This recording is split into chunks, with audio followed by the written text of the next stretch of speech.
샬롬, 2022년 6월 17일 금요일입니다. 기도하겠습니다. 주님, 오늘도 말씀으로 이 하루를 열게 하심을 감사드립니다. 사랑하는 주님, 저에게 지혜를 주셔서 주님을 따르는 방법을 찾게 하소서. 작은 나쁜 습관 하나라도 절제하여 주님을 따르게 하소서. 우리를 위해 예비하신 주님의 길을 볼 수 있게 하소서. 예수님의 이름으로 기도드립니다. 아멘. 오늘의 말씀은 레위기 16장입니다. 아론의 두 아들이 여호와 앞에 나아가다가 죽은 후에 여호와께서 모세에게 말씀하시니라. 여호와께서 모세에게 이르시되 내 형 아론에게 이르라. 성소의 휘장한 법궤 위 속죄소 앞에 아무 때나 들어오지 말라. 그리하여 죽지 않도록 하라.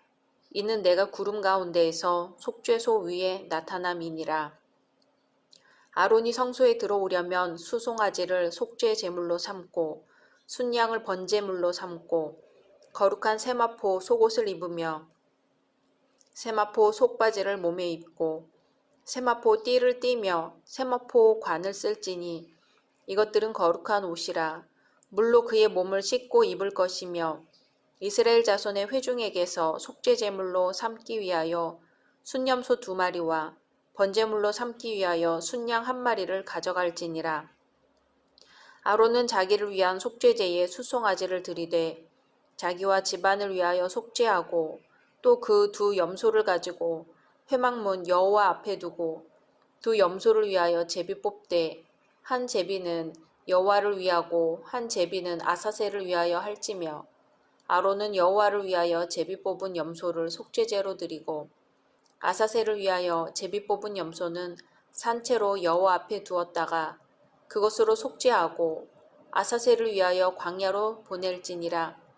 아론은 자기를 위한 속죄제에 수송아지를 드리되 자기와 집안을 위하여 속죄하고 자기를 위한 그 속죄제 수송아지를 잡고 향로를 가져다가 여호와 앞 제단 위에서 피운 불을 그것에 채우고 또 곱게 간 향기로운 향을 두 손에 채워가지고 휘장 안에 들어가서 여호와 앞에서 분향하여 향연으로 증거궤 위 속죄소를 가리게 할지니 그리하면 그가 죽지 아니할 것이며 그는 또 수송아지의 피를 가져다가 손가락으로 속죄소 동쪽에 뿌리고 또 손가락으로 그 피를 속죄소 앞에 7번 뿌릴 것이며 또 백성을 위한 속죄제 염소를 잡아 그 피를 가지고 휘장 안에 들어가서 그 수송아지 피로 행함같이 그 피로 행하여 속죄소 위와 속죄소 앞에 뿌릴지니 곧 이스라엘 자손의 부정과 그들이 범한 모든 죄로 말미암아 지성소를 위하여 속죄하고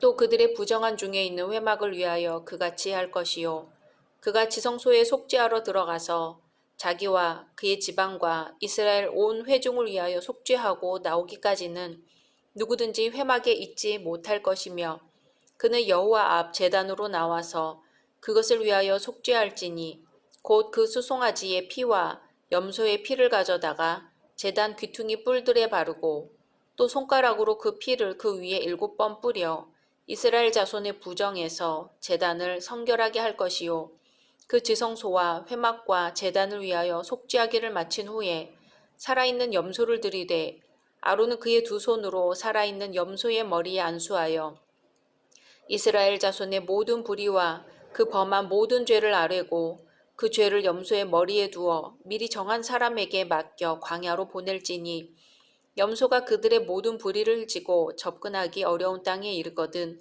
그는 그 염소를 광야에 놓을지니라. 아론은 회막에 들어가서 지성소에 들어갈 때 입었던 세마포 옷을 벗어 거기 두고 거룩한 곳에서 물로 그의 몸을 씻고 자기 옷을 입고 나와서 자기의 번제와 백성의 번제를 드려 자기와 백성을 위하여 속죄하고 속죄 제물의 기름을 제단에서 불사를 것이요 염소를 아사셀에게 보낸 자는 그의 옷을 빨고 물로 그의 몸을 씻은 후에 진영에 들어갈 것이며 속죄제 수송아지와 속죄제 염소의 피를 성소로 들여다가 속죄하였은즉 그 가죽과 고기와 똥을 밖으로 내다가 불사를 것이요 불사른 자는 그의 옷을 빨고 물로 그의 몸을 씻은 후에 진영에 들어갈지니라.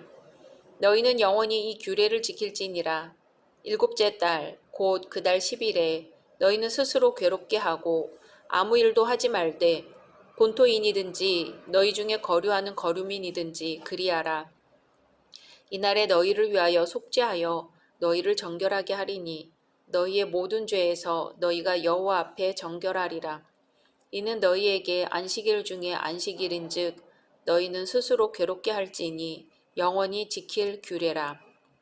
기름 부음을 받고 위임되어 자기의 아버지를 대신하여 제사장의 직분을 행하는 제사장은 속죄하되 세마포 옷 곧 거룩한 옷을 입고 지성소를 속죄하며 회막과 제단을 속죄하고 또 제사장들과 백성의 회중을 위하여 속죄할지니 이는 너희가 영원히 지킬 규례라. 이스라엘 자손의 모든 죄를 위하여 1년에 한 번 속죄할 것이니라. 아론이 여호와께서 모세에게 명령하신 대로 행하니라. 아멘. 대속죄일 의식의 핵심적 사안을 두고 있는 오늘 말씀은 1절에 아론의 두 아들이 죽은 사건을 보여줍니다. 굳이 이 사건을 염두에 둔 것은 10장에서 여기까지가 다 일맥상통하기 때문입니다. 즉 일상적인 생활로부터 철저히 성과 속을 구분하여 거룩한 삶을 살라고 하는 것이 이스라엘 백성에게 주어진 하나님의 명령입니다. 이러한 성과 속의 구분과 관련해 바로 대속죄일을 기록한 것입니다. 하나님 앞에 나아가는 대제사장의 자세는 어때야 할까요? 대속죄일은 모든 삶의 영역, 이스라엘 백성의 모든 종류의 더러움, 즉 그것이 의식적인 것이든 물질적인 것이든 이러한 더러움을 일괄적으로 정결케 하는 날입니다. 대제사장은 1년에 한 차례씩 지성소에 피를 가지고 들어갑니다. 여기서 나답과 아비후가 다른 불을 들이다가 즉사한 것을 상기시킨 것은 하나님 앞에 나아갈 때 조심 없이 방자히 나아간 사실을 상기시키면서 아무 때나 아무렇게나 나아가서 죽임을 당하지 말라고 경고하는 것입니다. 왜냐하면 속죄소로 인하여 하나님이 구름 가운데 찾아오셔서 만나 주실 것이므로 아무 때나 아무렇게나 속죄소에 나아가는 것은 잘못된 것이기 때문입니다. 매년 7월 10일 곧 대속죄일에는 제사장이 자신을 위한 속죄제로 수송아지나 순양을 취해 번제로 드린 후에 회중을 위해 순염소 2를 취하여 한 마리를 번제로 드립니다. 회중의 2 순염소를 제비 뽑아 한 마리는 여호와를 위해 속죄제로 드리고 다른 한 마리는 아사셀을 위해 광야로 내보냅니다. 그렇다면 아사셀 염소를 왜 광야로 보낼까요? 사단의 요소인 죄, 죽음 등을 본래 있던 곳으로 보내버린다는 의미일까요? 당시 광야는 척박하고 황폐한 곳이었습니다. 악한 귀신들이 거하는 곳이라고 여겨져 두려운 곳이었습니다. 그래서 보냈을까요? 사실 5절에 2마리 염소 모두 속죄제를 위해서 사용된다는 사실을 보면 그렇게 보기는 어렵습니다. 이 염소들은 이스라엘 백성들의 죄를 다 짊어집니다. 특히 아론이 이스라엘 백성의 온 죄를 안수하여 다 고백한 이후 광야로 보내집니다. 그것은 바로 이스라엘 백성의 죄를 다 짊어진 자는 죽음의 영역, 사단의 영역으로 가서 죄값을 온전히 다 치르게 되는 것을 보여줍니다. 이것은 아론이 자기 가족의 죄를, 온 이스라엘의 죄를 속죄한 다른 한 양을 죽인 후 진 밖으로 이끌고 나가 불살라 버리는 것과 동일한 것입니다. 하이델베르크 신앙 고백에서는 주후 400년 사도신경에 그리스도께서 장사되어 지옥에까지 내려가셨다는 문구가 있었습니다. 예수께서 오늘 네가 나와 함께 낙원에 있으리라는 말씀과는 반대되지요. 물론 예수 그리스도의 죽으심이 죽음의 영역에까지 내려가심으로 죄값을 다 치르셨다고 보면 아사셀로 보낸 해석이 적절할 것입니다. 예수께서 영육간에 철저히 죽음을 당하셨다고 한다면 이것 자체로도 아사셀 염소와 관련된다고 볼 수 있을 것입니다. 그러나 아사셀에게 염소를 보낸다고 해서 죄에 대한 책임을 사단이 지는 것은 아닙니다. 하나님께서만이 죄에 대한 책임을 지고 해결하실 수 있습니다. 오늘 말씀의 대속죄일 규례는 예수 그리스도의 대속사역을 가장 선명하게 예표해주는 의식법입니다. 그럼에도 그리스도의 대속사역과는 차이점이 있습니다. 첫째, 대속죄일 제도는 그리스도의 대속사역의 예표로서 불완전하기 때문에 매년 한 번씩 반복적으로 드려야 했습니다. 이 속죄일 규례는 그리스도의 십자가 사건을 통해 성취되어야만 하는 일시적인 것입니다. 둘째, 대속죄일의 속죄 효과는 이스라엘 민족에게 국한되는 반면 예수 그리스도의 대속 사역은 모든 인류를 위한 것으로 전 세계를 포함합니다. 셋째, 구약 시대에는 누구든지 무시로 하나님께 나아갈 수 없었고 단지 대제사장만 1년에 한 차례 지성소에 들어갈 수 있었던 반면 예수님의 십자가 사건을 통해 성전 휘장이 위아래로 찢어짐으로써 이러한 제한 조건이 모두 철폐되었습니다. 따라서 예수 그리스도를 믿음으로 구원받은 성도는 언제라도 담대하게 하나님의 보좌 앞에 나아가 하나님과 교통할 수 있으며 하나님의 은혜를 간구할 수 있게 되었습니다. 그리스도의 십자가를 통해 하나님과 화목함을 누리게 된 우리 성도들은 계속적인 헌신과 순종을 통하여 하나님과의 친밀한 관계를 유지시켜 나가는데 힘써야 할 것입니다. 지금까지 살펴본 바와 같이 오늘 말씀은 레위기의 전반부와 후반부를 나누는 분수령이 됨을 알았습니다. 특히 오늘 말씀은 하나님과의 만남을 시작한 이스라엘 백성이 나답과 아비후의 경거망동한 행위로 말미암아 소원해진 하나님과의 관계를 회복하게 되었음을 보여줍니다. 즉 대제사장이 지성소에 들어감으로써 이스라엘 중에 거하시려는 하나님의 계획이 성취되었음을 뜻합니다. 이탈리아 로마에 가면 시내 한 광장 옆에 특이한 목조 계단이 있습니다. 이 계단은 언제나 무릎으로 기어오르는 사람들이 끊이지 않습니다. 본래 예수께서 재판받으시기 위해서 걸어 오르시던 가야바의 법정에 있던 계단이었으나 지금의 자리로 옮겨졌다고 합니다. 본래 석조였으나 너무 많은 사람들이 기어오르는 바람에 원형을 상실할까봐 나무로 덧입혀 놓았다고 합니다. 종교개혁자 루터도 이 계단을 무릎으로 기어오르는 고행의 수련 중에 의인은 믿음으로 말미암아 살리라는 말씀을 깨닫고 고행을 포기했다고 합니다. 기독교에 있어서 고행은 무엇일까요? 왜 금식하며 기도할까요? 기독교는 단연 기쁨의 종교요, 감사의 종교입니다. 그러나 이 기쁨과 감사에는 분명한 근거가 있어야 합니다. 마치 시궁창에 뿌리를 둔 나무가 무성하게 자라 좋은 열매 맺는 것처럼 그리스도인의 기쁨은 반드시 죽음을 체험한 처절한 고통을 근거로 해서만이 가능한 것입니다. 십자가 없는 부활은 없는 것처럼 말이죠. 29절에 너희는 영원히 이 규례를 지킬지니라. 일곱째 달 곧 그 달 10일에 너희는 스스로 괴롭게 하고 아무 일도 하지 말되 본토인이든지 너희 중에 거류하는 거류민이든지 그리하라 하고 말씀하십니다. 365일 중 7월 10일 한 날을 정하여 괴롭게 한 날로 정해 주셨습니다.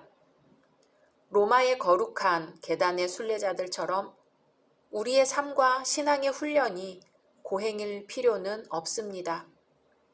그러나 1년에 한 차례 대속죄일이 있었듯이 일생에 꼭 한 번은 질적으로 완전한 괴로움의 체험, 질적으로 전혀 다른 회개의 체험이 있어야 하지 않을까요? 각자 말씀 묵상하신 후 주기도문으로 마치겠습니다.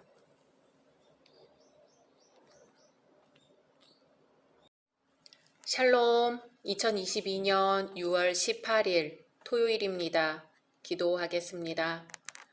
주님, 오늘도 말씀으로 이 하루를 열게 하심을 감사드립니다. 사랑하는 주님, 때때로 우리가 선택하지 않은 일들이 발생할 때도 믿음을 갖고 받아들이게 도와주십시오. 고통이 가져다 주는 축복은 크고 훌륭하기에 주께서는 사랑하는 자들에게 고통을 주신다는 것을 깨닫게 하소서. 그리고 능히 견딜 만한 믿음을 허락하소서. 예수님의 이름으로 기도드립니다. 아멘. 오늘의 말씀은 레위기 17장입니다. 여호와께서 모세에게 말씀하여 이르시되 아론과 그의 아들들과 이스라엘의 모든 자손에게 말하여 그들에게 이르기를 여호와의 명령이 이러하시다 하라. 이스라엘 집의 모든 사람이 소나 어린 양이나 염소를 진영 안에서 잡든지 진영 밖에서 잡든지 먼저 회막 문으로 끌고 가서 여호와의 성막 앞에서 여호와께 예물로 드리지 아니하는 자는 피 흘린 자로 여길 것이라. 그가 피를 흘렸은즉 자기 백성 중에서 끊어지리라. 그런즉 이스라엘 자손이 들에서 잡던 그들의 제물을 회막문 여호와께로 끌고 가서 제사장에게 주어 화목제로 여호와께 드려야 할 것이요. 제사장은 그 피를 회막문 여호와의 제단에 뿌리고 그 기름을 불살라 여호와께 향기로운 냄새가 되게 할 것이라. 그들은 전에 음란하게 섬기던 순념소에게 다시 제사하지 말 것이니라. 이는 그들이 대대로 지킬 영원한 규례니라. 너는 또 그들에게 이르라. 이스라엘 집 사람이나 혹은 그들 중에 거류하는 거류민이 번제나 제물을 드리되 회막 문으로 가져다가 여호와께 드리지 아니하면 그는 백성 중에서 끊어지리라. 이스라엘 집 사람이나 그들 중에 거류하는 거류민 중에 무슨 피든지 먹는 자가 있으면 내가 그 피를 먹는 그 사람에게는 내 얼굴을 대하여 그를 백성 중에서 끊으리니 육체의 생명은 피에 있음이라. 내가 이 피를 너희에게 주어 제단에 뿌려 너희의 생명을 위하여 속죄하게 하였나니 생명이 피에 있으므로 피가 죄를 속하느니라. 그러므로 내가 이스라엘 자손에게 말하기를 너희 중에 아무도 피를 먹지 말며 너희 중에 거류하는 거류민이라도 피를 먹지 말라 하였나니 모든 이스라엘 자손이나 그들 중에 거류하는 거류민이 먹을 만한 짐승이나 새를 사냥하여 잡거든 그것의 피를 흘리고 흙으로 덮을지니라. 모든 생물은 그 피가 생명과 일체라. 그러므로 내가 이스라엘 자손에게 이르기를 너희는 어떤 육체의 피든지 먹지 말라 하였나니 모든 육체의 생명은 그것의 피인즉 그 피를 먹는 모든 자는 끊어지리라. 또 스스로 죽은 것이나 들짐승에게 찢겨 죽은 것을 먹은 모든 자는 본토인이거나 거류민이거나 그의 옷을 빨고 물로 몸을 씻을 것이며 저녁까지 부정하고 그 후에는 정하려니와 그가 빨지 아니하거나 그의 몸을 물로 씻지 아니하면 그가 죄를 담당하리라. 아멘. 이스라엘 백성들은 하나님의 말씀에 따라 중앙 집권적인 생활 방식을 가졌습니다. 이렇게 법궤가 있는 성막에서 하나님을 섬긴다는 것은 이스라엘 백성들이 짐승을 잡아 아무 데서나 우상을 세워놓고 제사하는 것을 막는 역할을 했습니다. 그리고 성막을 중심으로 하는 이스라엘 백성들의 단일 신앙 공동체를 무너뜨리지 않는 데 그 목적이 있었습니다. 오늘 레위기 17장에 나타나 있는 피의 본질은 노아 시대 때부터 언급되어 있는 것으로서 하나님께서 당신의 피조물을 얼마나 귀히 여기시는가를 보여줍니다. 또한 이것은 후에 예수 그리스도께서 죽으심으로 어떻게 우리들의 죄를 속죄해 주시는가를 암시하기도 합니다. 성경에서 속죄의 근거를 피 흘림에 두는 것도 이 사실에서 기인합니다. 피는 생명이며 생명의 주인은 하나님이십니다. 따라서 동물의 생명도 하나님의 것으로 소중히 여겨져야 합니다. 고기를 먹기 위해서 동물을 도살할 수도 있지만 이 경우 회막에서 화목제를 드리며 반드시 올바른 절차를 밟아서 도살해야만 하는 것입니다. 이러한 정신은 새로운 공동체를 구상하는 청사진에서 핵심적인 정신으로 나타납니다. 그러므로 오늘 말씀은 오늘날 생태계 위기에 봉착한 현대인들에게도 위기를 극복하고 새로운 공동체를 형성할 수 있는 아주 실제적인 방안을 제시해주는 말씀이라고 볼 수 있을 것입니다. 레위기 17장에서 26장은 레위기 가운데서 거룩성이 가장 강조되는 부분으로서 현대 주석가들 사이에서 성결 법전으로 불리는 부분입니다. 오늘 말씀은 진 안에서나 진 밖에서 제물로 사용 가능한 짐승을 죽이는 경우를 다룹니다. 이때 먼저 하나님께 드린 다음 죽여야지 그렇지 않을 경우에는 피 흘린 자로서 간주되어 백성 중에서 끊어지게 됩니다. 이 사실로 판단해 보면 육식은 우선 화목제를 거쳐서 그 제육을 먹는 것으로 규정되어 있는 것을 알 수 있습니다. 회막에 끌고 와서 먼저 제사 드린 이후에 그 제육을 먹으라고 한 이유는 종교적, 신앙적 왜곡을 방지하기 위함입니다. 그리고 회막 문에서만 드리고 들에서 제사하지 말라는 것은 들에서 제사하는 이교적 풍습에 오염되지 않도록 하기 위함입니다. 그러나 시간이 지남에 따라 이스라엘은 하나님의 그러한 명령을 어겨 남북 왕국이 분열되며 우상을 세우고 일반 백성을 제사장으로 세우기에 이릅니다. 즉 신앙의 변질을 막기 위해서 회막의 제사의식은 중요한 의미를 지닙니다. 궁극적으로 성막은 하나님을 만나는 장소이기에 유일한 성전인 예수 그리스도를 예표합니다.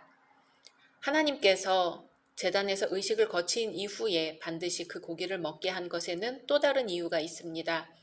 그것은 핏째 먹지 않도록 하기 위해서입니다. 하나님께서는 핏째 먹는 자는 이스라엘 백성 중에서 끊겨지게 되고 피는 육적 생명을 상징한다고 말씀하십니다. 그러므로 피 흘림은 생명의 희생이요. 이 생명의 희생은 더 깊은 차원에서 오직 다른 생명을 속하는 목적으로 사용될 수 있음을 말씀하십니다.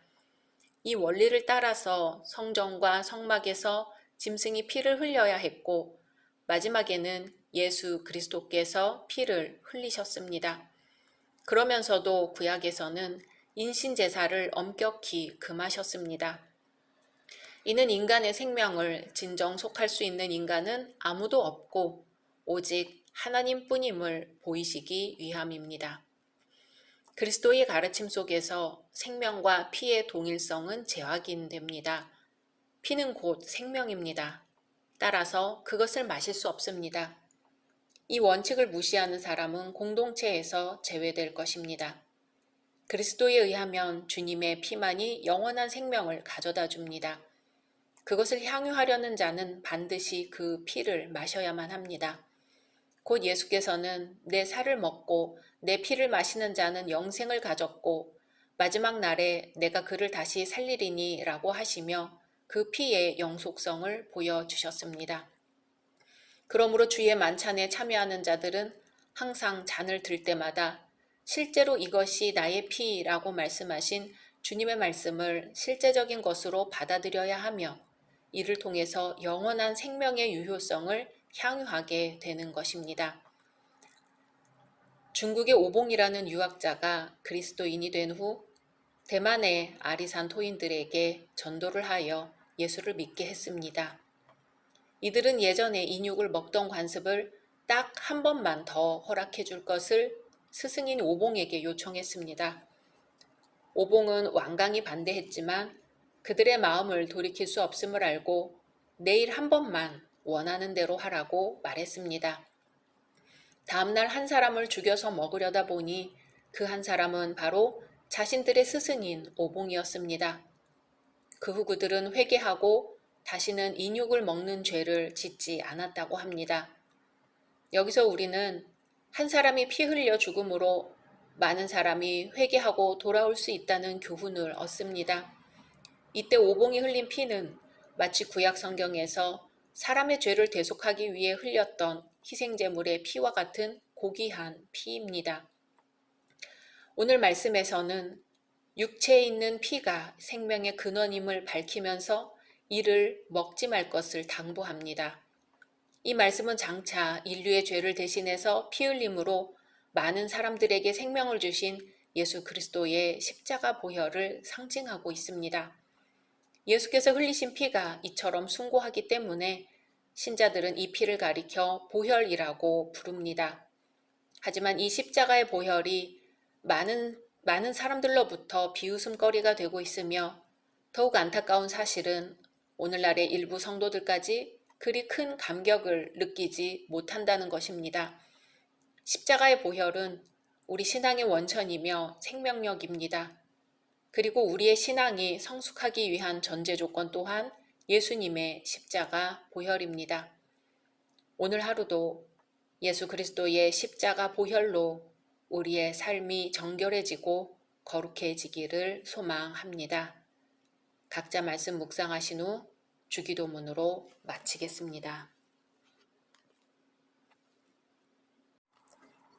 샬롬, 2022년 6월 21일 화요일입니다. 기도하겠습니다. 주님, 오늘도 말씀으로 이 하루를 열게 하심을 감사드립니다. 사랑하는 주님, 우리가 어떤 것에도 자신의 이익을 구하지 않을 수 있을까요? 오로지 하나님께 이익이 되는 것에만 관심을 두게 하소서. 하나님께서는 우리에게 주신 진정한 단 한 가지 선물이신 우리 주 예수님과 더불어 모든 것을 더하여 주심을 믿게 하소서. 예수님의 이름으로 기도드립니다. 아멘. 오늘의 말씀은 레위기 18장입니다. 여호와께서 모세에게 말씀하여 이르시되 너는 이스라엘 자손에게 말하여 이르라. 나는 여호와 너희의 하나님이니라. 너희는 너희가 거주하던 애굽 땅의 풍속을 따르지 말며 내가 너희를 인도할 가나안 땅의 풍속과 규례도 행하지 말고 너희는 내 법도를 따르며 내 규례를 지켜 그대로 행하라. 나는 너희의 하나님 여호와이니라. 너희는 내 규례와 법도를 지키라. 사람이 이를 행하면 그로 말미암아 살리라. 나는 여호와이니라. 각 사람은 자기의 살부치를 가까이 하여 그의 하체를 범하지 말라. 나는 여호와이니라. 내 어머니의 하체는 곧 내 아버지의 하체이니 너는 범하지 말라. 그는 내 어머니인즉 너는 그의 하체를 범하지 말지니라. 너는 내 아버지의 아내의 하체를 범하지 말라. 이는 내 아버지의 하체니라. 너는 내 자매 곧 내 아버지의 딸이나 내 어머니의 딸이나 집에서나 다른 곳에서 출생하였음을 막론하고 그들의 하체를 범하지 말지니라. 내 손녀나 내 외손녀의 하체를 범하지 말라. 이는 내 하체니라. 내 아버지의 아내가 내 아버지에게 낳은 딸은 내 누이니 너는 그의 하체를 범하지 말지니라. 너는 내 고모의 하체를 범하지 말라. 그는 내 아버지의 살부치니라. 너는 내 이모의 하체를 범하지 말라. 그는 내 어머니의 살부치니라. 너는 내 아버지 형제의 아내를 가까이 하여 그의 하체를 범하지 말라. 그는 내 숙모니라. 너는 내 며느리의 하체를 범하지 말라. 그는 내 아들의 아내이니 그의 하체를 범하지 말지니라. 너는 내 형제의 아내의 하체를 범하지 말라. 이는 내 형제의 하체니라. 너는 여인과 그 여인의 딸의 하체를 아울러 범하지 말며 또 그 여인의 손녀나 외손녀를 아울러 데려다가 그의 하체를 범하지 말라. 그들은 그의 살부치이니 이는 악행이니라. 너는 아내가 생존할 동안에 그의 자매를 데려다가 그의 하체를 범하여 그로 질투하게 하지 말지니라. 너는 여인이 월경으로 불결한 동안에 그에게 가까이 하여 그의 하체를 범하지 말지니라. 너는 내 이웃의 아내와 동침하여 설정함으로 그 여자와 함께 자기를 더럽히지 말지니라. 너는 결단코 자녀를 몰렉에게 주어 불로 통과하게 하므로 내 하나님의 이름을 욕되게 하지 말라. 나는 여호와이니라. 너는 여자와 동침함같이 남자와 동침하지 말라. 이는 가증한 일이니라. 너는 짐승과 교합하여 자기를 더럽히지 말며 여자는 짐승 앞에 서서 그것과 교접하지 말라. 이는 문란한 일이니라. 너희는 이 모든 일로 스스로 더럽히지 말라. 내가 너희 앞에서 쫓아내는 족속들이 이 모든 일로 말미암아 더러워졌고 그 땅도 더러워졌으므로 내가 그 악으로 말미암아 벌하고 그 땅도 스스로 그 주민을 토하여 내느니라. 그러므로 너희 곧 너희의 동족이나 혹은 너희 중에 거류하는 거류민이나 내 규례와 내 법도를 지키고 이런 가증한 일에 하나라도 행하지 말라. 너희 전에 있던 그 땅 주민이 이 모든 가증한 일을 행하였고 그 땅도 더러워졌느니라. 너희도 더럽히면 그 땅이 너희가 있기 전 주민을 토함같이 너희를 토할까 하노라. 이 가증한 모든 일을 행하는 자는 그 백성 중에서 끊어지리라. 그러므로 너희는 내 명령을 지키고 너희가 들어가기 전에 행하던 가증한 풍속을 하나라도 따름으로 스스로 더럽히지 말라. 나는 너희의 하나님 여호와이니라. 아멘. 오늘 레위기 18장에서는 언약 공동체의 성도덕에 관해 나옵니다. 하나님은 언약 백성인 이스라엘에게 이방의 풍속을 좇지 말 것을 경고합니다. 이방의 풍속은 난잡스런 성생활을 의미합니다. 오늘 말씀은 당시 가나안족의 다산 기원의식에 있던 혼음을 정죄하고 있습니다. 당시 근동지방에서는 근친상간이 허용되고 있었습니다. 인간적인 관점에서 볼 때 가나안족의 성풍속도는 이스라엘에 있어 현혹될 위험이 많았습니다. 그러므로 오늘 말씀은 그런 관습에 이스라엘 백성이 물들어서는 안 될 것을 경고하고 있지요. 기독교는 바알 숭배나 타종교와 엄격히 구분됩니다. 오늘 말씀의 중심 주제는 창조 원리 속에 세워진 질서의 파괴라고 할 수 있습니다. 부부는 한 몸으로 연결되어 있어야 하며 부모와 자식 간의 질서, 근친 간의 질서가 유지되어야 합니다. 곧 가정의 질서가 유지되어야 가정 공동체 내에서 미움과 질투와 악행의 요소가 싹트지 않게 되고 나아가 이스라엘 전체의 질서가 온전히 세워지게 됩니다. 그러나 가정의 질서가 깨어지면서 약자가 유린되는 모습도 함께 나타납니다. 하나님은 약자를 보호함으로써 가정의 질서를 유지시킵니다. 오늘 말씀에서는 여자가 함부로 농락의 대상이 되고 여인들이 혈육 간에 피할 수 없는 질투 속으로 휘말려 들어가는 상황을 만들지 못하도록 경고하고 있습니다. 이러한 취지에서 한 남자가 어머니와 딸을 동시에 취하지 못하도록 하고 자매를 동시에 취하지 못하도록 금지시키고 있습니다. 또한 자식을 몰래에게 바치지 않도록 금지시킵니다. 부모의 야망을 달성하기 위해 혹은 부모나 대가족의 안전을 도모하기 위해 혹은 사회의 위기를 극복하기 위해 연약한 어린이들을 제물로 삼는 행위를 엄중히 금지시킵니다. 어린이를 바치는 인신제사는 하나님의 이름을 더럽히는 행위입니다. 특히 오늘 말씀의 핵심 부분인 7절에서 23절은 23절 하반절을 제외하고는 전부가 남성에게 내리는 금지 명령으로 가득 차 있습니다. 성경의 다른 부분에서는 성적인 타락과 유혹하는 여인의 이미지가 빈번히 연결되어 있는데 반해 본장에서는 철저히 남성에게 그 책임을 묻고 있습니다. 이것은 오늘 말씀이 대가족의 가정 내에서 발생할 수 있는 일을 주로 다루었기 때문이며 고대의 가정에서 여성과 어린이들이 취약한 위치에 있었기 때문입니다. 가부장적 사회에서 성적인 범죄를 저지를 수 있고 약자를 유린할 수 있는 사람들이 남성이기 때문에 남성에게 집중적으로 훈계하는 것입니다.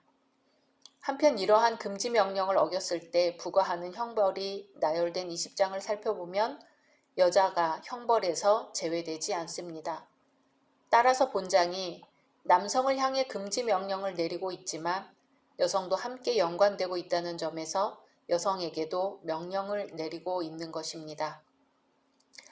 옛날 함경도 어느 고을에서 자기 형수를 겁탈하여 숨지게 한 천인 공노할 자를 잡아다가 목을 베려 하였습니다. 그러자 그 자가 내 형수를 내가 그리한 것에 사또 당신이 무슨 상관이오? 라며 도리어 큰 소리를 치며 대들었습니다. 기가 찬 사또는 사형 집행을 중지시키고 그날로 그 사람을 사랑방에 들여 앉혀놓고 인격 높은 훈장 한 분을 모셔와 그에게 그를 가르치게 하였습니다. 그 사람은 자기를 죽이지 않음에 감사하여 열심히 책을 읽었습니다. 천자문, 동몽선습, 명심보감, 사서삼경 등을 배우면서 그는 천륜과 인륜을 깨달았고 사람의 도리를 알게 되었습니다. 그러던 어느 날 그 사람이 느닷없이 사또 앞에 나와 엎드려 통곡을 하는 것이었습니다. 저는 천하에 죽일 놈이 오니 저의 목을 베소서. 사또는 그제서야 그의 목을 베었다고 합니다. 모르고 짓는 죄에 대해 일말의 가능성이 있는 것은 무지에 대한 교육을 할 수 있다는 것이지요. 특별히 가정에서의 건전한 성교육은 음성적으로 잘할 수 있는 심각한 성 문제에 대한 가장 좋은 예방법이 될 것입니다. 오늘 말씀에서는 하나님의 법도와 규례를 좀 더 구체적으로 어떻게 지켜야 될 것인지를 상세히 나열하고 있습니다. 먼저 인간의 성 문제를 다룸에 있어 결코 범해서는 안 될 예들을 나열하고 있습니다. 그러면서 궁극적으로 이러한 행위의 결과는 하나님과의 분리와 그 죄를 인하여 하나님의 진노를 받게 된다는 것입니다. 오늘 본문에서는 지루하리만큼 같은 표현을 되풀이하고 있습니다. 그들의 하체를 범하지 말라. 그리고 만약 이를 어길 시에는 그에 대한 가혹한 형벌도 기록하고 있습니다. 여기에는 어떠한 타협과 합리화도 허용되지 않을 정도로 단호하게 명령하고 있습니다. 우리 그리스도인 가정에서 이러한 하나님의 분명한 명령의 말씀을 가르치는 용기 있는 자녀의 내일을 생각하는 교육이 시작되어야 하겠습니다. 각자 말씀 묵상하신 후 주기도문으로 마치겠습니다.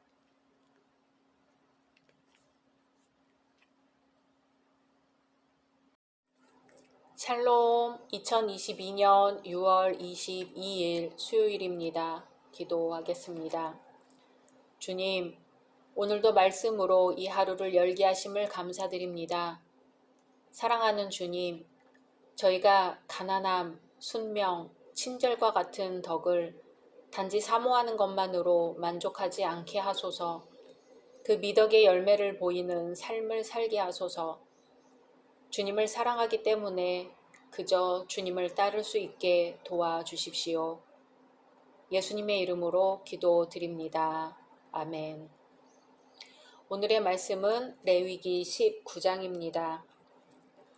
여호와께서 모세에게 말씀하여 이르시되 너는 이스라엘 자손의 온 회중에게 말하여 이르라. 너희는 거룩하라. 이는 다 여호와 너희 하나님이 거룩함이니라. 너희 각 사람은 부모를 경외하고 나의 안식일을 지키라. 나는 너희 하나님 여호와이니라. 너희는 헛된 것들에게로 향하지 말며 너희를 위하여 신상들을 부어 만들지 말라. 나는 너희의 하나님 여호와이니라. 너희는 화목제물을 여호와께 드릴 때에 기쁘게 받으시도록 드리고 그 제물은 드리는 날과 이튿날에 먹고 셋째 날까지 남았거든 불사르라. 셋째 날에 조금이라도 먹으면 가증한 것이 되어 기쁘게 받으심이 되지 못하고 그것을 먹는 자는 여호와의 성물을 더럽힘으로 말미암아 죄를 담당하리니 그가 그의 백성 중에서 끊어지리라. 너희가 너희의 땅에서 곡식을 거둘 때에 너는 밭 모퉁이까지 다 거두지 말고 내 떨어진 이삭도 줍지 말며 내 포도원의 열매를 다 따지 말며 내 포도원에 떨어진 열매도 줍지 말고 가난한 사람과 거류민을 위하여 버려두라. 나는 너희의 하나님 여호와이니라. 너희는 도둑질하지 말며 속이지 말며 서로 거짓말하지 말며 너희는 내 이름으로 거짓 맹세함으로 내 하나님의 이름을 욕되게 하지 말라. 나는 여호와이니라. 너는 내 이웃을 억압하지 말며 착취하지 말며 품꾼의 삭슬 아침까지 밤새도록 내게 두지 말며 너는 귀먹은 자를 저주하지 말며 맹인 앞에 장애물을 놓지 말고 내 하나님을 경외하라. 나는 여호와이니라. 너희는 재판할 때에 불의를 행하지 말며 가난한 자의 편을 들지 말며 세력 있는 자라고 두둔하지 말고 공의로 사람을 재판할지며 너는 내 백성 중에 돌아다니며 사람을 비방하지 말며 내 이웃의 피를 흘려 이익을 도모하지 말라. 나는 여호와이니라. 너는 내 형제를 마음으로 미워하지 말며 내 이웃을 반드시 견책하라. 그러면 내가 그에 대하여 죄를 담당하지 아니하리라. 원수를 갚지 말며 동포를 원망하지 말며 내 이웃 사랑하기를 내 자신과 같이 사랑하라. 나는 여호와이니라. 너희는 내 규례를 지킬지어다. 내 가축을 다른 종류와 교미시키지 말며 내 밭에 두 종자를 섞어 뿌리지 말며 두 재료로 직조한 옷을 입지 말지며 만일 어떤 사람이 다른 사람과 정혼한 여종 곧 아직 속량되거나 해방되지 못한 여인과 동침하여 설정하면 그것은 책망을 받을 일이니라. 그러나 그들은 죽임을 당하지는 아니하리니 그 여인이 해방되지 못하였기 때문이니라. 그 남자는 그 속건제물 곧 속건제 순양을 회막문 여호와께로 끌고 올 것이요 제사장은 그가 범한 죄를 위하여 그 속건제의 순양으로 여호와 앞에 속죄할 것이요 그리하면 그가 범한 죄를 사함 받으리라. 너희가 그 땅에 들어가 각종 과목을 심거든 그 열매는 아직 할례받지 못한 것으로 여기되 곧 3년 동안 너희는 그것을 할례받지 못한 것으로 여겨 먹지 말 것이요 넷째 해에는 그 모든 과실이 거룩하니 여호와께 드려 찬송할 것이며 다섯째 해에는 그 열매를 먹을지니 그리하면 너희에게 그 소산이 풍성하리라. 나는 너희의 하나님 여호와이니라. 너희는 무엇이든지 핏째 먹지 말며 점을 치지 말며 술법을 행하지 말며 머리카락을 둥글게 깎지 말며 수염 끝을 손상하지 말며 죽은 자 때문에 너희의 살에 문신을 하지 말며 무늬를 놓지 말라. 나는 여호와이니라. 내 딸을 더럽혀 창녀가 되게 하지 말라. 음행이 전국에 퍼져 죄악이 가득할까 하노라. 내 안식일을 지키고 내 성소를 귀히 여기라. 나는 여호와이니라. 너희는 신접한 자와 박수를 믿지 말며 그들을 추종하여 스스로 더럽히지 말라. 나는 너희 하나님 여호와이니라. 너는 샘머리 앞에서 일어서고 노인의 얼굴을 공경하며 내 하나님을 경외하라. 나는 여호와이니라. 거류민이 너희의 땅에 거류하여 함께 있거든 너희는 그를 학대하지 말고 너희와 함께 있는 거류민을 너희 중에서 나은 자 같이 여기며 자기같이 사랑하라. 너희도 애굽 땅에서 거류민이 되었었느니라. 나는 너희 하나님 여호와이니라. 너희는 재판할 때나 길이나 무게나 양을 잴 때 불의를 행하지 말고 공평한 저울과 공평한 추와 공평한 에바와 공평한 흰을 사용하라. 나는 너희를 인도하여 애굽 땅에서 나오게 한 너희의 하나님 여호와이니라. 너희는 내 모든 규례와 내 모든 법도를 지켜 행하라.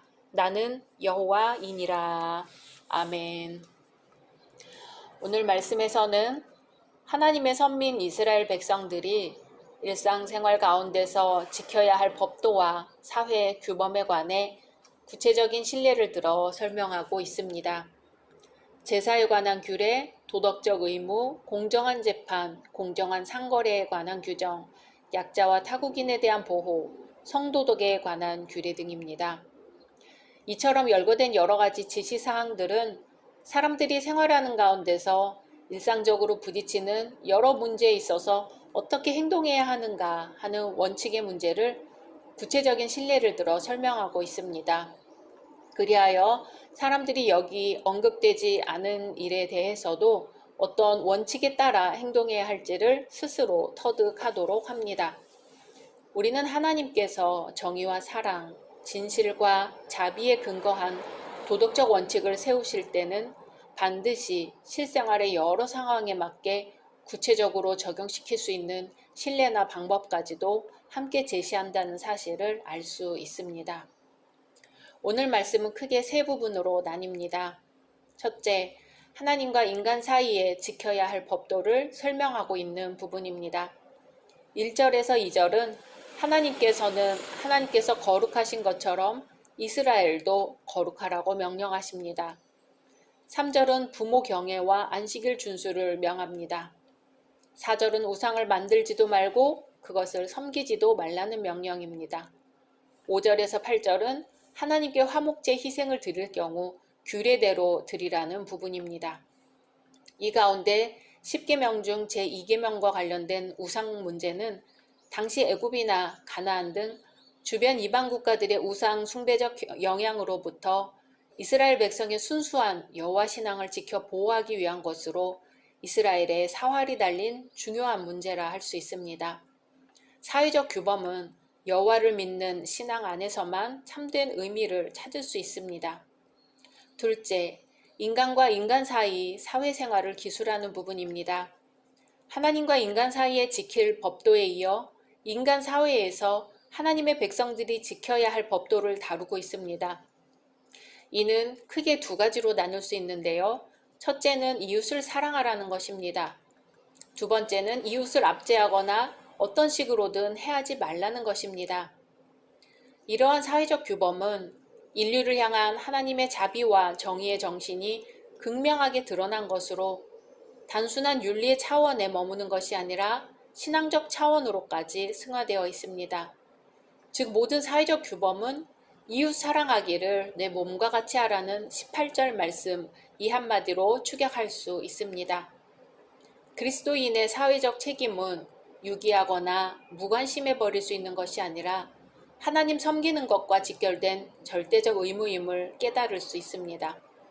특히 성경이 보여주는 빛나는 인간 존중 정신의 한 단면이라 할 수 있습니다.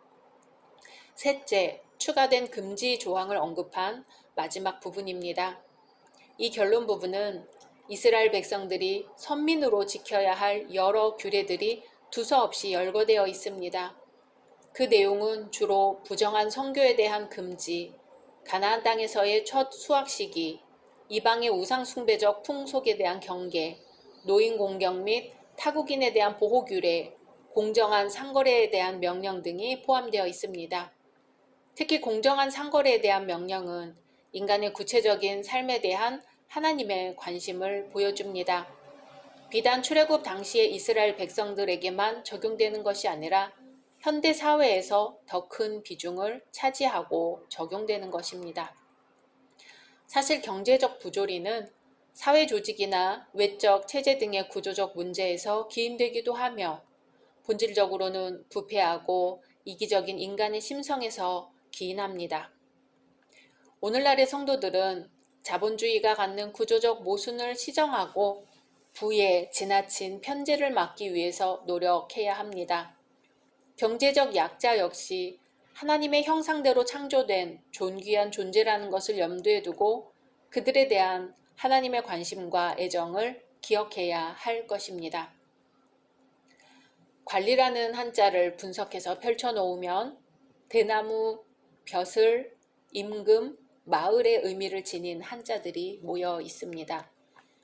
풀어보면 임금이 마을을 돌아보며 자기가 임명한 벼슬아치들이 대나무와 같이 곧게 백성을 다스리는가를 알아보는 것이 관리라는 말의 원래 의미입니다.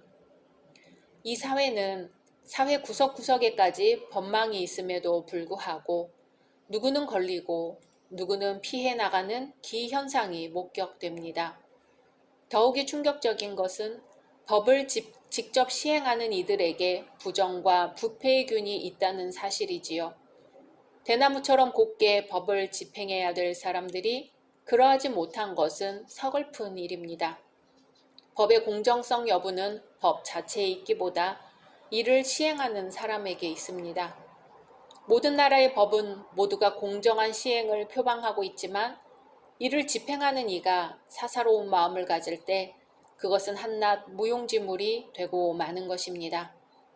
누군가 절박한 상황 속에서 남긴 말을 기억해야 합니다. 유전무죄, 무전유죄. 하나님은 명령하십니다. 공평한 저울을 사용하라. 공평한 추를 사용하라. 공평한 에바를 사용하고 공평한 흰을 사용하라. 그리고 공의로 사람을 재판하라. 이것은 공평하신 하나님의 명령입니다. 각자 말씀 묵상하신 후 주기도문으로 마치겠습니다. 샬롬, 2022년 6월 23일 목요일입니다. 기도하겠습니다. 주님, 오늘도 말씀으로 이 하루를 열게 하심을 감사드립니다. 사랑하는 주님, 저희가 이 세상을 사는 동안 주님을 닮아가게 하소서. 저희를 통하여 하나님의 영광이 나타나게 하소서. 저희를 통하여 주님의 사랑이 나타나게 하소서. 주님을 사랑하기 때문에 주님을 닮아가게 하소서. 예수님의 이름으로 기도드립니다. 아멘. 오늘의 말씀은 레위기 20장입니다. 여호와께서 모세에게 말씀하여 이르시되 너는 이스라엘 자손에게 또 이르라. 그가 이스라엘 자손이든지 이스라엘에 거류하는 거류민이든지 그의 자식을 몰렉에게 주면 반드시 죽이되 그 지방 사람이 돌로 칠 것이요 나도 그 사람에게 진노하여 그를 그의 백성 중에서 끊으리니 이는 그가 그의 자식을 몰렉에게 주어서 내 성소를 더럽히고 내 성호를 욕되게 하였음이라. 그가 그의 자식을 몰렉에게 주는 것을 그 지방 사람이 못 본 채하고 그를 죽이지 아니하면 내가 그 사람과 그의 권석에게 진노하여 그와 그를 본받아 몰렉을 음란하게 섬기는 모든 사람을 그들의 백성 중에서 끊으리라. 접신한 자와 박수 무당을 음란하게 따르는 자에게는 내가 진노하여 그를 그의 백성 중에서 끊으리니 너희는 스스로 깨끗하게 하여 거룩할지어다. 나는 너희의 하나님 여호와이니라. 너희는 내 규례를 지켜 행하라. 나는 너희를 거룩하게 하는 여호와이니라.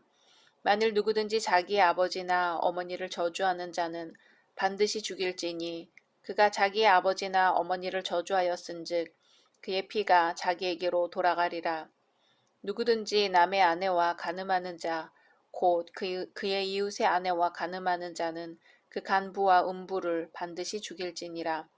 누구든지 그의 아버지의 아내와 동침하는 자는 그의 아버지의 하체를 범하였은즉 둘 다 반드시 죽일지니 그들의 피가 자기들에게로 돌아가리라. 누구든지 그의 며느리와 동침하거든 둘 다 반드시 죽일지니 그들이 가증한 일을 행하였음이라.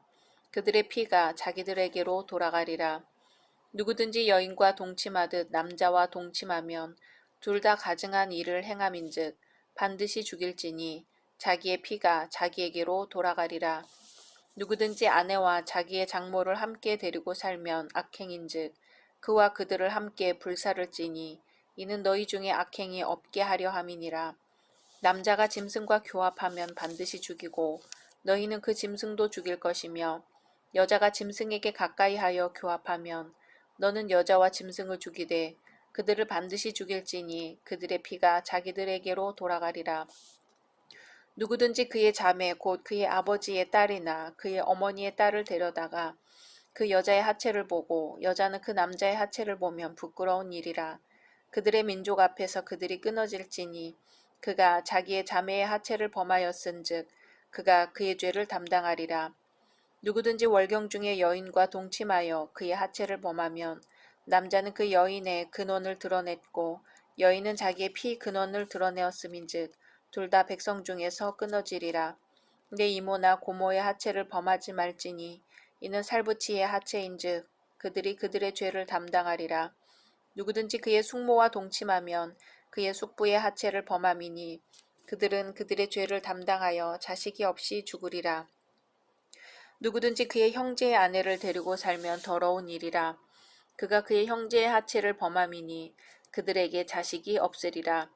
너희는 나의 모든 규례와 법도를 지켜 행하라. 그리하여야 내가 너희를 인도하여 거주하게 하는 땅이 너희를 토하지 아니하리라. 너희는 내가 너희 앞에서 쫓아내는 족속의 풍속을 따르지 말라.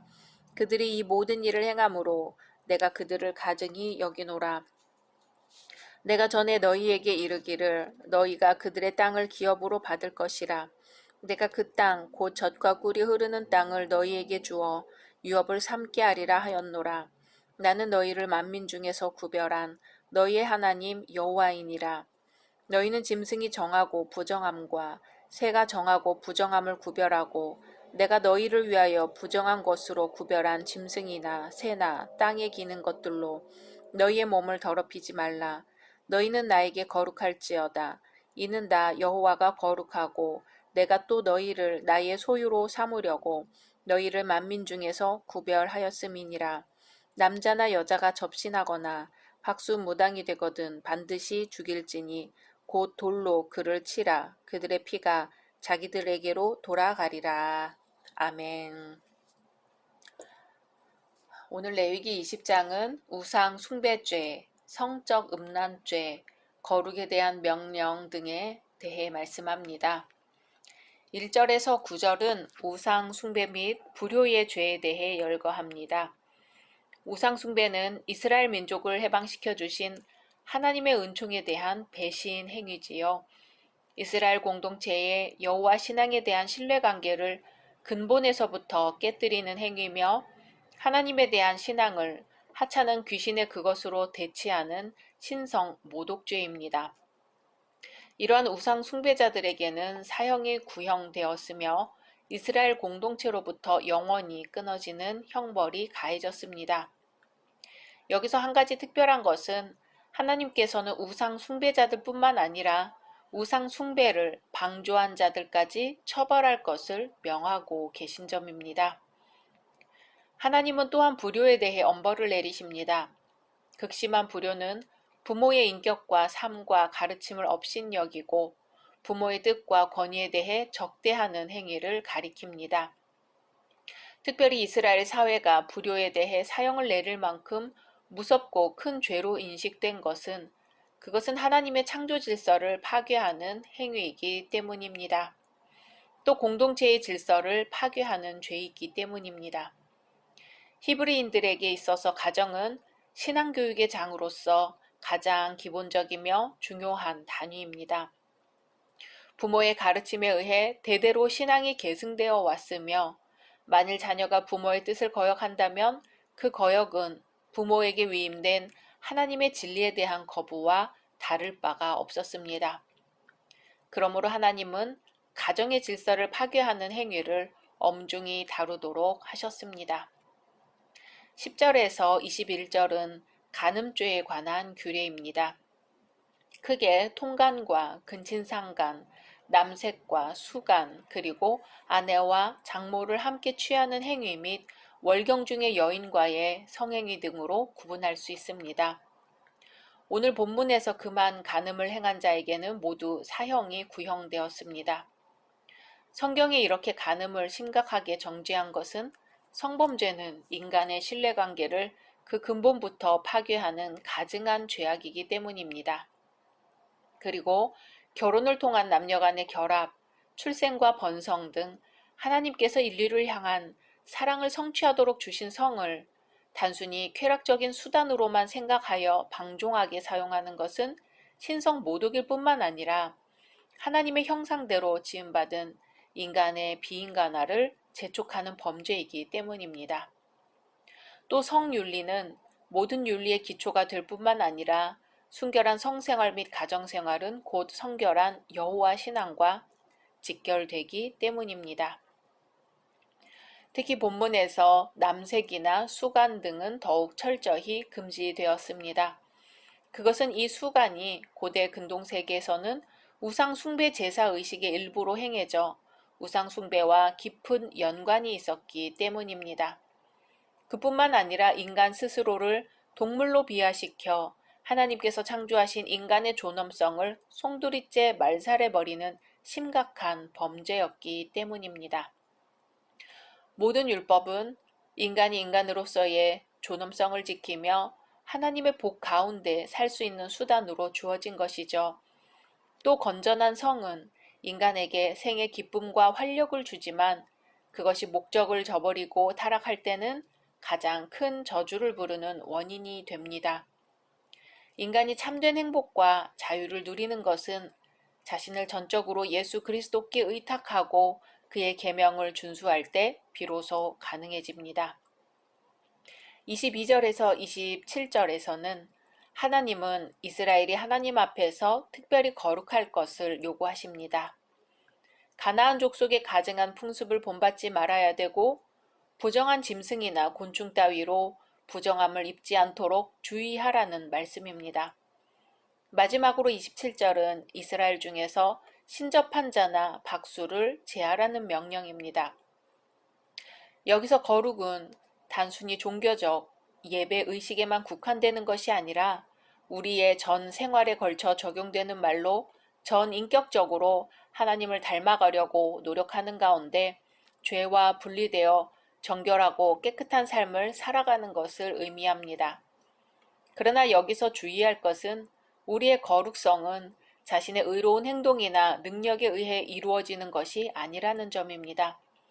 인간은 죄 가운데 태어나 죄 가운데서 살 수밖에 없기 때문입니다. 그러므로 성도란 죄 가운데서 영원히 죽을 수밖에 없는 인간이 하나님으로부터 긍휼히 여김을 얻어 구원받을 자로 세상 가운데서 특별히 구별된 존재를 가리킵니다. 그리스도의 은혜로 하나님의 거룩한 백성이 된 오늘날의 성도는 하나님의 거룩에 대한 요구를 단순히 율법적인 명령으로 이해할 것이 아니라 복음의 진리를 깨달아 구체적인 형제의 사랑의 실천으로 이어져야 할 것입니다. 하나님께서는 이스라엘 백성들이 이방인의 풍속을 좇지 않으며 만민 중에 구별된 삶을 살기를 원하십니다. 구별되게 살기 위해서는 이방인의 풍속을 경계해야 합니다. 오늘날 우리를 유혹하는 이방인의 풍속에는 무엇이 있을까요? 하나님은 오늘날을 사는 우리들에게도 말씀하십니다. 내가 거룩한 것과 같이 너희도 거룩하라.